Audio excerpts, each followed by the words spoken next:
కొంతమంది మీ ఫేస్ చూడగానే అసహించుకుంటారు. ఎందుకో తెలుసా? వాళ్ళకి ఎవరో మీ గురించి చెడ్డగా చెప్పారు, అంతే. వాళ్ళు అది నమ్మారు. ఎప్పుడు కనబడినా నేను చూడగానే ఏమనుకుంటారు? చెడ్డోడు, చెడ్డది అనుకుంటారు. నీ జన్మలో నువ్వు నా విధానాన్ని మార్చలేవు. ఎప్పుడు వాళ్ళు నిన్ను జాగ్రత్తగా చూసి పరిశోధించి అర్థం చేసుకుంటారో అప్పుడు వాళ్ళ పరిసెప్షన్ మారుతుంది తప్ప అంతవరకు వాళ్ళ పరిసెప్షన్ మారుతుంది. గాసిప్స్ అంటారు, విన్నారా ఎప్పుడైనా? ముఖ్యంగా సినిమా వాళ్ళ గురించి, క్రికెటర్ల గురించి, రాజకీయ నాయకుల గురించి ఎప్పటికప్పుడు గాసిప్స్ ఏమవుతుంటాయి?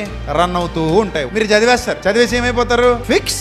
ఏం చూసావు నువ్వు? ఏమైనా చూసావా? మరి ఎలా నమ్మేసావు నువ్వు?